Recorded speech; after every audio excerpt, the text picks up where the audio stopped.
नमस्कार। प्राचीन काल से ही वनस्पतियां हमारे जीवन के लिए उपयोगी रही हैं।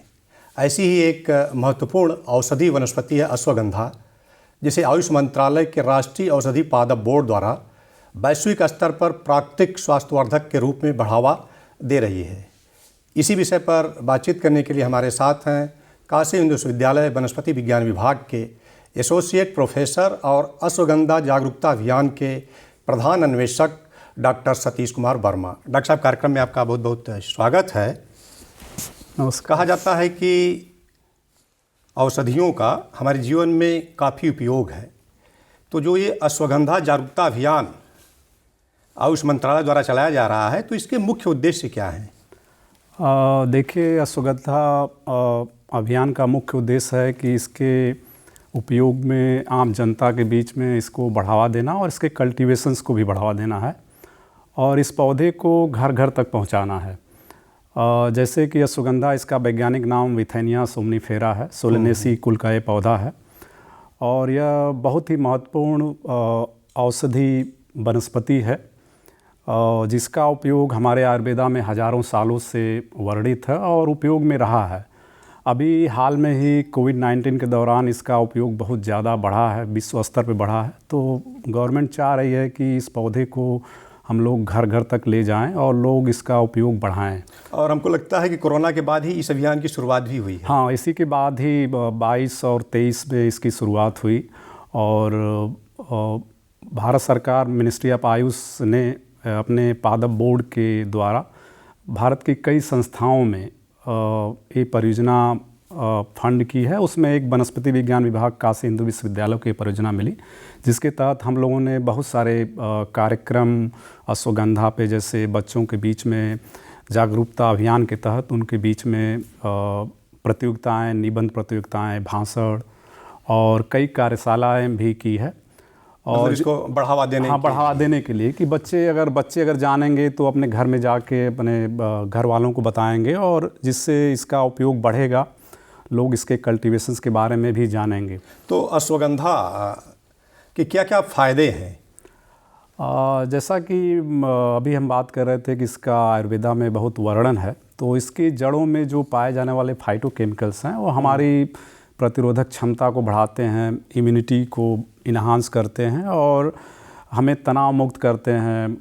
हम अगर इसका डेली सेवन करें तो हमें अच्छी नींद आती है और इसका उपयोग सभी लोग कर सकते हैं, बच्चे भी, जवान भी और बूढ़े भी।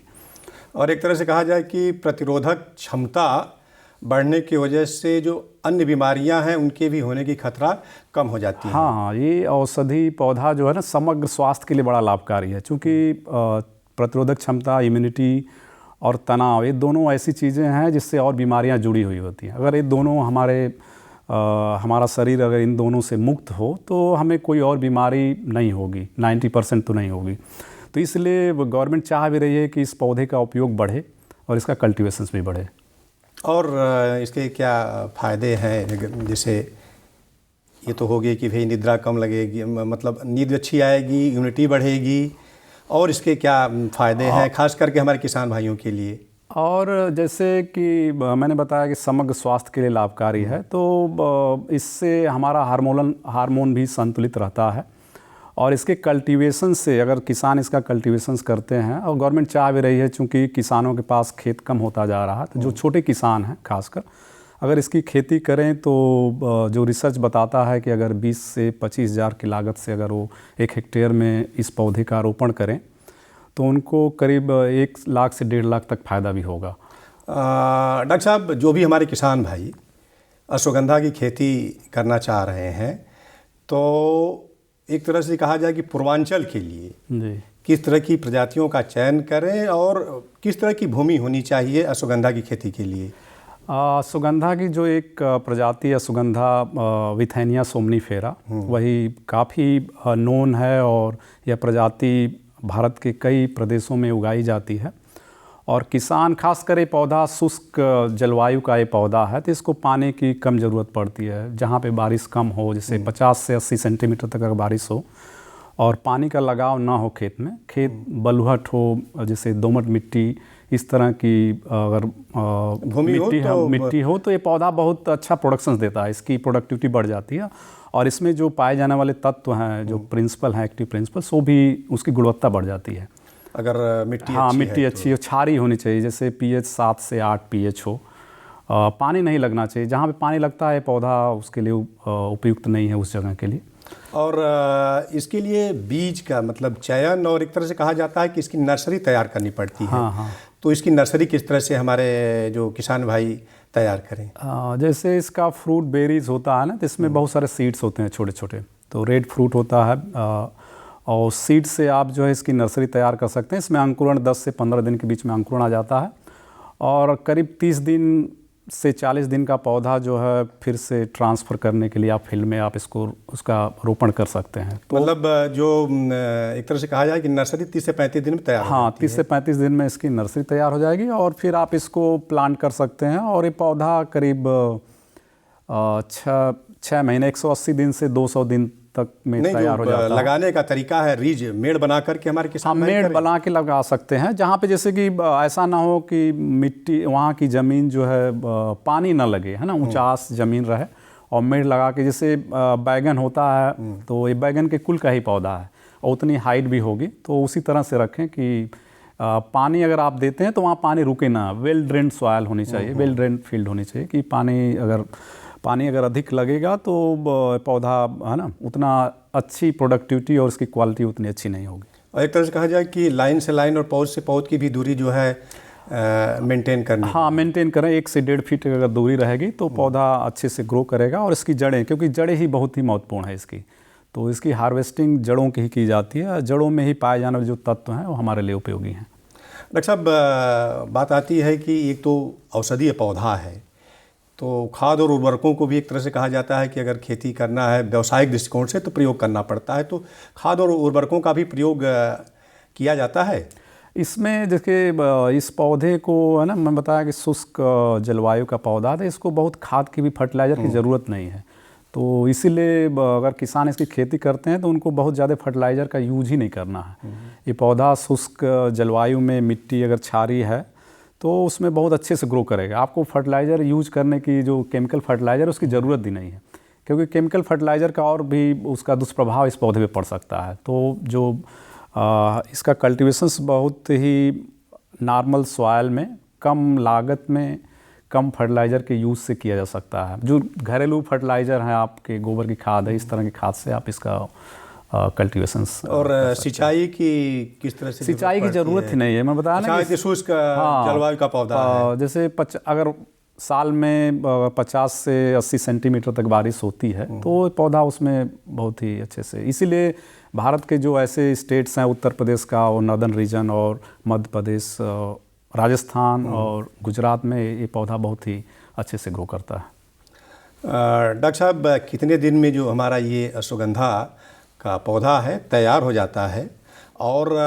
तैयार होने के बाद किस तरह से इसको मतलब कहा जाए कि प्रसंस्करण करते हैं या इसकी किस तरह से रख रखाव करते हैं?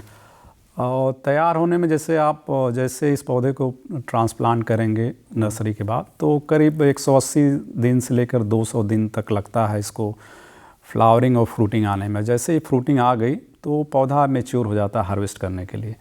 तो वैसे तो आयुर्वेद में इसके जड़ों के बारे में ही बताया गया है, तो जड़ों का ही हार्वेस्ट करते हैं। वैसे अभी नए रिसर्च में भी आ रहा है कि इसकी पत्तियों में भी मुख्य तत्व मिलते हैं, उसके भी फायदे होंगे, लेकिन अभी आयुर्वेदा में इसका डिटेल वर्णन नहीं है, जड़ों के बारे में है। तो इसकी जैसे 200 दिन या 180 से 200 दिन का पौधा हो गया तो आप इसको हार्वेस्ट कर लीजिए और इसको सुखवा लीजिए ठीक से, सनलाइट में अच्छे सुखा लीजिए कि मॉइस्चर कम रहे।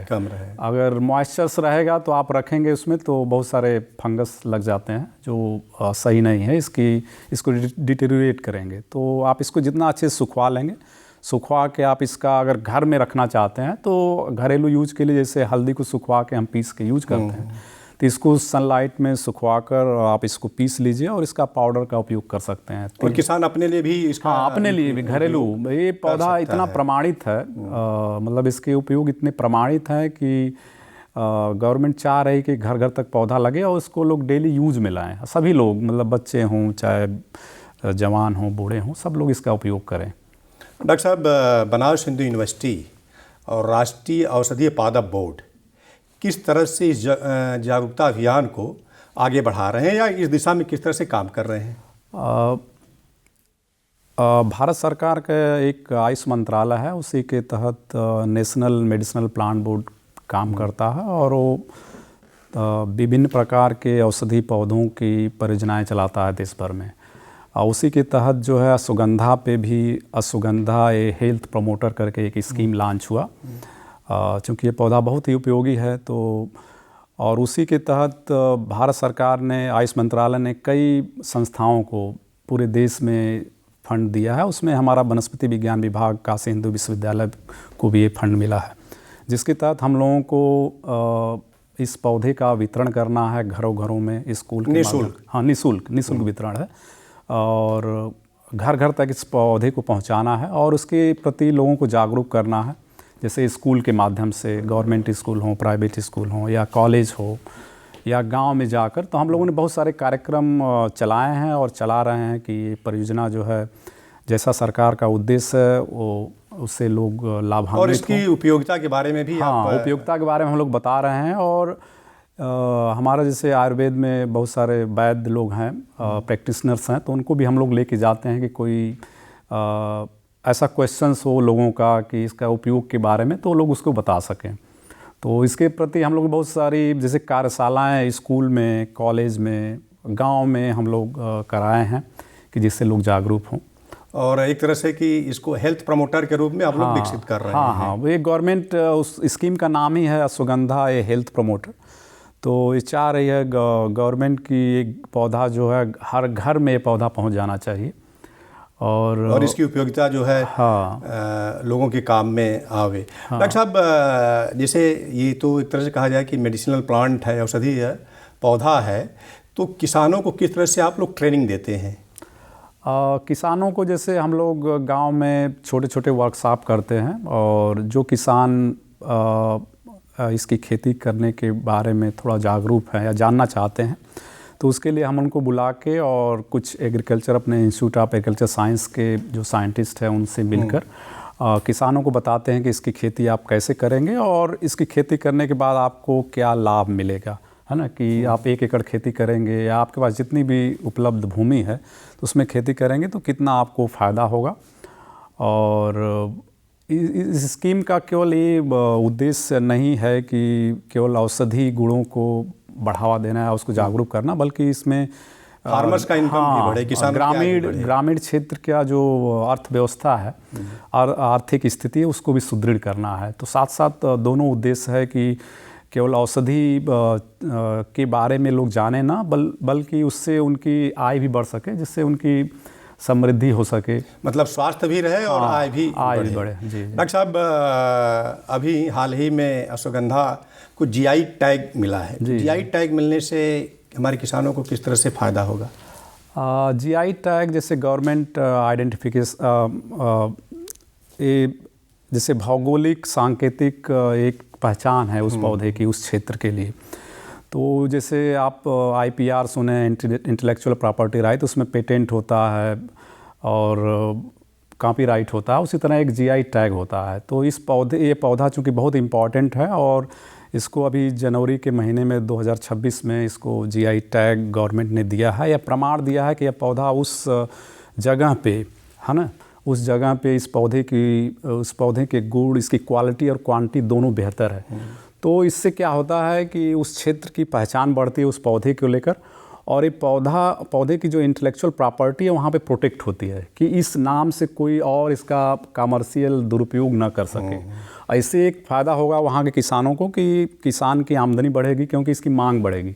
गवर्नमेंट ने एक सर्टिफिकेट दे दिया कि यहाँ का अश्वगंधा है, तो इसकी कमर्शियल इम्पोर्टेंस बढ़ जाएगी, इसकी मांग, जैसे इसकी निर्यात बढ़ सकता है। और एक तरह से कहा जाए कि एक पहचान जो है रहेगी। ठीक है डॉक्टर साहब, आप कार्यक्रम में आए और एक महत्वपूर्ण विषय खास करके अश्वगंधा जागरूकता अभियान पर हमारे दर्शक भाइयों को इतनी अच्छी जानकारी दी। जानकारी देने में बातचीत करने के लिए आपका बहुत बहुत धन्यवाद। नमस्कार।